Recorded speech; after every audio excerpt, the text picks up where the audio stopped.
বছরে যতগুলি পূর্ণিমা রয়েছে তার মধ্যে সর্বশ্রেষ্ঠ পূর্ণিমা হলো মাঘী পূর্ণিমা। বলা হয় মাঘী পূর্ণিমার দিন সমস্ত দেবদেবীরা মর্তে ভ্রমণ করতে আসেন।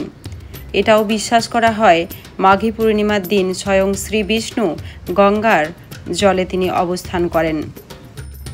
তাই মাঘী পূর্ণিমার দিনটি একটি অত্যন্ত গুরুত্বপূর্ণ দিন। এই দিনটি হিন্দু ধর্মের একটি সর্বশ্রেষ্ঠ দিন বলে বিবেচিত। হিন্দু, জৈন, বৌদ্ধ ধর্মের এই পূর্ণিমার দিনটি মহা সমারোহে ভক্তি ভরে পালন করা হয়। নমস্কার বন্ধুরা, আমি রিনা। আমার চ্যানেলের আরও একটি নতুন ভিডিওতে আপনাদের সকলকে জানাই অনেক অনেক ওয়েলকাম। আশা করছি ঈশ্বরের কৃপায় আপনারা সকলে ভালো আছেন, আমিও ভালো আছি। বছরের সর্বশ্রেষ্ঠ মাঘী পূর্ণিমার দিনটি কবে পড়েছে, অর্থাৎ 2025 সালে মাঘী পূর্ণিমার দিনটি কবে পড়েছে এবং এই দিন বেশ কিছু পালনীয় বিধি রয়েছে যেগুলি করলে সংসারের অতীব কল্যাণ হয়। তার সাথে মাঘী পূর্ণিমার মাহাত্ম্য কী সব কিছুই আপনারা এই ভিডিওটির মাধ্যমে জানতে পারবেন। সকলকে বলবো ভিডিওটি শেষ পর্যন্ত দেখার। ভালো লাগলে অবশ্যই শ্রী লক্ষ্মী নারায়ণের নামটি একবার হলেও লিখে যাবেন। ভিডিওটি শুরু করছি। জয় মা লক্ষ্মী। প্রথমেই জেনে নেব এই বছর অর্থাৎ ইংরাজি 2025, বাংলা 1431 বঙ্গাব্দে মাঘী পূর্ণিমা কবে পড়েছে এবং এই পূর্ণিমার তিথি কতক্ষণ থাকবে, অর্থাৎ তিথি কখন শুরু হয়েছে এবং কখন শেষ হবে।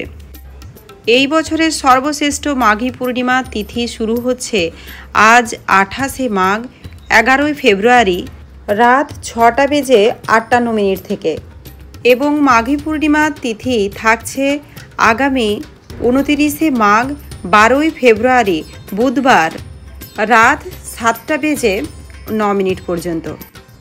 তাই উদয়া তিথি মেনে এই বছর অর্থাৎ বাংলা 1431 বঙ্গাব্দ এবং ইংরাজি 2025-এর মাঘী পূর্ণিমা দিনটি পালিত হচ্ছে আগামী বুধবার 29শে মাঘ 12ই ফেব্রুয়ারি। অনেকেই ভক্তি ভরে এই মাঘী পূর্ণিমার দিনটিতে পূজা করে থাকেন। যারা পূজা করবেন অবশ্যই বুধবার দিনটি অর্থাৎ আগামীকাল 12ই ফেব্রুয়ারি দিনটিতেই করবেন, কারণ উদয়া তিথি মেনে আগামী দিনই মাঘী পূর্ণিমা পালিত হচ্ছে। তবে অনেকেই রাত্রি জাগরণ করে পূর্ণিমাতে, সেই ক্ষেত্রে আজকের রাতটি গুরুত্বপূর্ণ।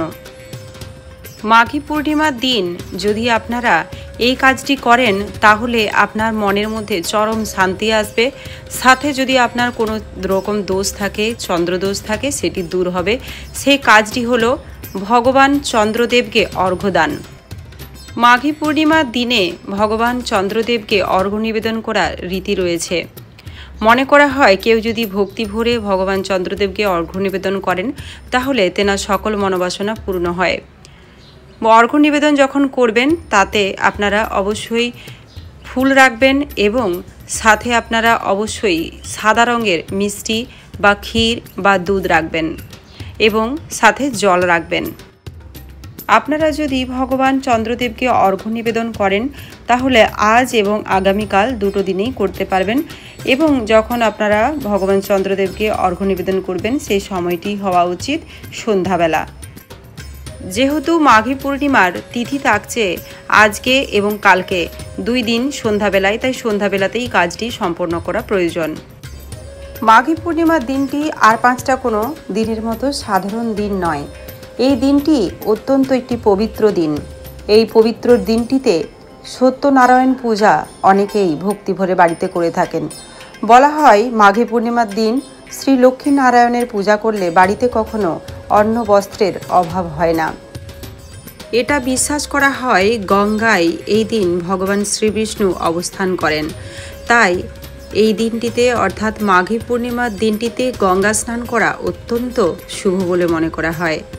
আপনারা যদি পারেন অবশ্যই গঙ্গায় স্নান করুন, অথবা যদি আপনারা গঙ্গায় স্নান করতে না পারেন বাড়িতে গঙ্গা জল থাকলে সেটি অবশ্যই মাথায় দিন এবং মনে মনে ভগবান শ্রীবিষ্ণুকে প্রণাম করুন, সাথে মা গঙ্গাকে এবং মা লক্ষ্মীকে প্রণাম করুন।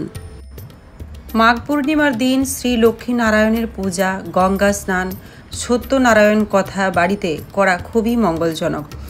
এরপর যদি এগুলো আপনারা করতে পারেন খুবই ভালো। আর যদি কোনো কারণে আপনারা এই দিন শ্রী লক্ষ্মীনারায়ণের পূজা করতে না পারেন, একবারও হলেও অবশ্যই আপনারা মাঘ পূর্ণিমার ব্রতকথাটি শ্রবণ করুন। মনে করা হয় এই ব্রতকথা শ্রবণে অনেকাংশে মাঘ পূর্ণিমার ব্রতের পুণ্য ফল লাভ করা যায়। চলুন তাহলে এরপর বেশ কিছুক্ষণ আমরা ভক্তি ভরে শুনে নেব মাঘ পূর্ণিমা ব্রতকথা। জনশ্রুতি অনুসারে কান্তিকানগরে ধনেশ্বর নামে এক ব্রাহ্মণ বাস করতেন।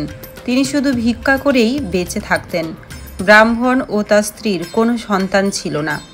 একদিন ব্রাহ্মণের স্ত্রী নগরে ভিক্ষা চাইতে গেলেন, কিন্তু লোকেরা তাকে বন্ধা বলে বিদ্রূপ করে তাকে ভিক্ষা দিতে অস্বীকার করলেন। এই ঘটনার পর দুঃখী ব্রাহ্মণ কারো পরামর্শে 16 দিন ধরে দেবী কালীর পুজো করেছিলেন। স্বামী স্ত্রী দুজনেই 16 দিন ধরে নিয়ম মেনে দেবী কালীর পুজো করেছিলেন। মা কালী তাঁদের ভক্তিতে খুশি হয়ে তাঁদের সামনে উপস্থিত হয়ে ব্রাহ্মণ পত্নীকে গর্ভবতী হওয়ার আশীর্বাদ করলেন এবং বললেন পূর্ণিমার দিনে একটি করে প্রদীপ জ্বালাতে এবং প্রতি পূর্ণিমায় ধীরে ধীরে একটি করে প্রদীপ বাড়িয়ে দিতে হবে।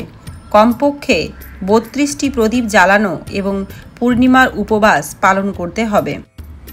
ব্রাহ্মণ দম্পতি মা কালীর নির্দেশ অনুসারে পূর্ণিমার দিনে উপবাস ও প্রদীপ জ্বালানো শুরু করেন। মায়ের আশীর্বাদে ব্রাহ্মণ পত্নী গর্ভবতী হন এবং কিছুকাল পরে তিনি একটি পুত্রের জন্ম দেন, যার নাম ছিল দেবদাস। শিশুটি স্বল্পায়ু ছিল। শিশুটি বড় হলে তাকে কাশীতে তার মামার কাছে লেখাপড়া করতে পাঠানো হয়। সে কাশীতে একটি দুর্ঘটনার সম্মুখীন হন। কিছুক্ষণ পর যমরাজ তার প্রাণ নিতে এলো, কিন্তু সেদিন ছিল পূর্ণিমা এবং ব্রাহ্মণ দম্পতি তাদের পুত্রের জন্য সেদিন উপবাস করেছিলেন। পূর্ণিমার উপবাসের মহিমার কারণে সেই দিন আর তার সন্তানের কোনো কিছু ক্ষতি করতে পারেনি। এরপর থেকে পূর্ণিমার উপবাসের মহিমার কথা দিকে দিকে ছড়িয়ে পড়ে। এই উপবাস অশান্তি নাশ করে, সন্তান দেয়, দাম্পত্য জীবনে সুখ আনে, সম্পদ বৃদ্ধি করে। জয় মা কালী, জয় মা লক্ষ্মী। মাঘী পূর্ণিমার মাহাত্ম্য কথা আপনারা শ্রবণ করলেন।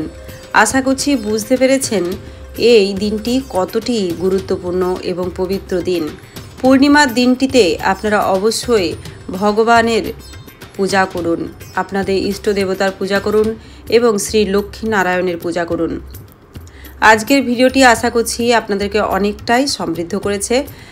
সকলে ভালো থাকবেন, সুস্থ থাকবেন। দেখা হচ্ছে আবার একটি কোনো নতুন ভিডিও নিয়ে। জয় শ্রী লক্ষ্মীনারায়ণের জয়।